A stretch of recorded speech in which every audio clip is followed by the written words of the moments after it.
To trade unionist గుంటూరులో ఒక meeting వస్తే అట్లా ఇది అడ్రస్ చేస్తూ ఉన్నాను. ఇది ఎన్కౌంటరా కౌంటరా కిల్లింగా మర్డరా?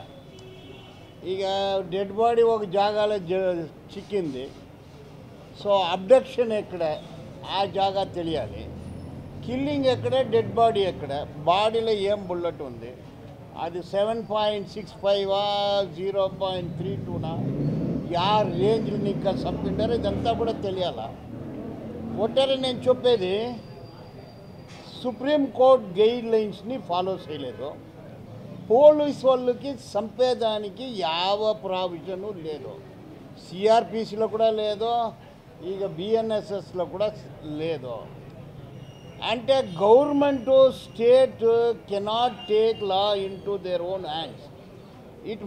ఇది ఒక కోల్డ్ బ్లడెడ్ మర్డర్ అవుతుంది. ఇది మర్డర్ చేసిన వాళ్ళు ఎవరు, ఇన్ఫర్మేషన్ ఇచ్చిన వాళ్ళు ఎవరు, దానికి ఆర్డర్ ఇచ్చిన వాళ్ళు ఎవరు, ఇదంతా కూడా ఇన్వెస్టిగేట్ చేయాలా. ఇప్పుడు వీళ్ళు ఎవరు ఎన్కౌంటర్ అని చెప్తారో వీళ్ళు ఏమో పాకిస్తాను, బంగ్లాదేశ్, మ్యాన్మార్ వాళ్ళు కాదు, వీళ్ళు భారతీయరే. ఆ legal right to live with dignity, right to die with dignity అనేది వీళ్ళకు కూడా ఉంది. అది లేదని పోలీసు వాళ్ళు చెప్పేకి అవుతుందా? పోలీసు AK-47 బార్డర్లో ఉండాలి, లోపల రాకూడదు. అది ఏమో ఆక్టోపస్ ఏమేమో పేర్లు చెప్తారు, greyhounds, cube ranch, cobra force, hunt dog force, to hunt వూమ్ అనేది కూడా తెలియాలా. అంటే ఇది ఒట్టారే ఏం తెలుస్తూ ఉందంటే, ఇక సతీష్ గారు అన్ని వెస్టర్న్ ఘాట్స్లో మినరల్స్, ఖనిజాలు, trillions of dollars of worth, gold, diamond, uranium, dolomite, granite, marble అన్నీ కూడా చిక్కింది.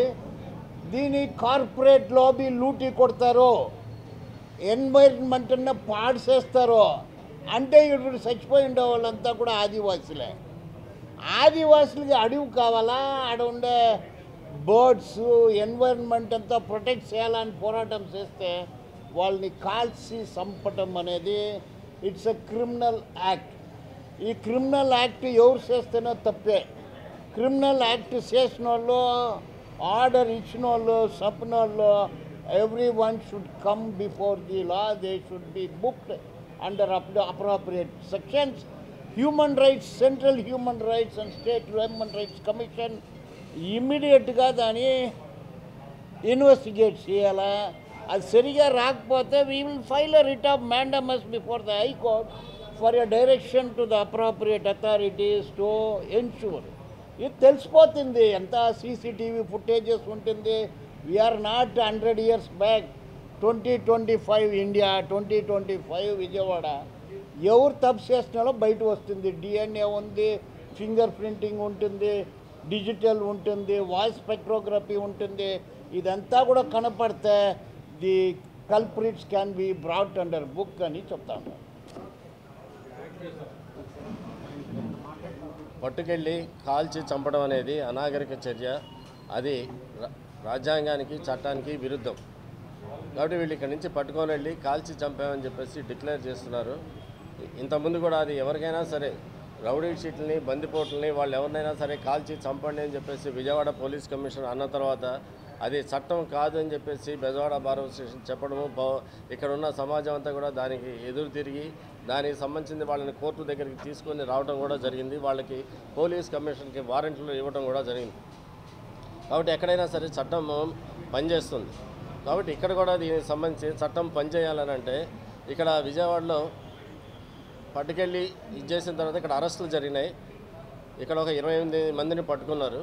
తర్వాత కాకినాడలో పట్టుకున్నారు, ఏలూరులో పట్టుకున్నారు. ఇట్లా అరెస్టులన్నీ చూపించారు.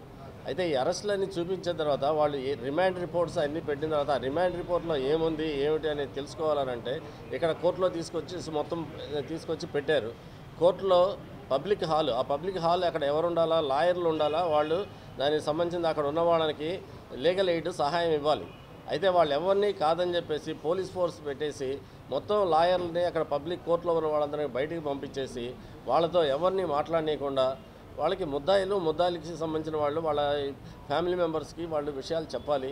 తర్వాత రిమాండ్ ఏమిటి, అసలు వాళ్ళ మీద ఏం కేసు పెట్టారు ఏమిటి అనేది చెప్పాలి. ఏ లాంగ్వేజ్లో ఉన్నది చెప్పాలి. తెలుగులో అందరికీ ఇచ్చేశారు, దానికి సంబంధించింది ఒక్క రిమాండ్ రిపోర్టు ఒక ముద్దాయికి ఒక లాయర్కి ఇవ్వలేదు. ఏం కేసులు పెట్టారని ఏం చేశారని వాళ్ళు చట్ట ప్రకారం చేశారని చెప్పేసి దీన్ని అనుకోవాలి.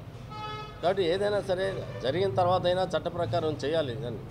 కాబట్టి చట్ట ప్రకారం చేయాలంటే విషయాలన్నీ బయటికి రావాలి. వీళ్ళందరినీ కూడా ఎక్కడి నుంచి అరెస్ట్ చేశారు, ఏం చేశారు, వీటన్నిటి కింద సార్ చెప్పినట్లుగా మొత్తం సీసీ కెమెరాలు ఇవన్నీ టెక్నాలజీ చాలా ఉంది. కాబట్టి ఈ రిమాండ్ రిపోర్ట్స్ ఇవన్నీ తీసుకొని వచ్చి చేసిన తర్వాత వీటన్నిటికి కూడా విచారణ జరపాలి. కాబట్టి ఈ విషయాలన్నీ కూడా బయటికి రావాలంటే ఒక న్యాయ విచారణ జరగాలి.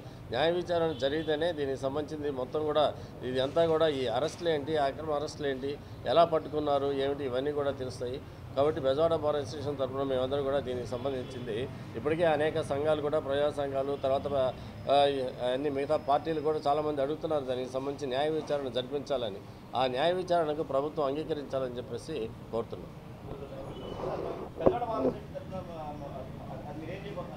బెజవాడ బార్ అసోసియేషన్ తరఫున చట్ట ప్రకారం మేము ఇంతకుముందు కూడా దీనికి సంబంధించి కేసులు వేస్తున్నాము. మేము కోర్టులో దీనికి సంబంధించింది చట్ట వ్యతిరేకంగా జరిగే పనులన్నీ కూడా ప్రశ్నిస్తాము. దానికి సంబంధించిన ప్రొసీజర్ ఉంది, దానికి సంబంధించిన కంప్లైంట్స్, పిటిషన్స్, దానికి సంబంధించింది హైకోర్టులో వేయాల్సినవి హైకోర్టులో వేస్తాము, సుప్రీంకోర్టులో వేయాల్సిన సుప్రీంకోర్టులో వేస్తాము. మిగతా దేశంలో లాగా అక్కడ జరిగింది వదిలేసి వెళ్ళిపోయేది కాదు.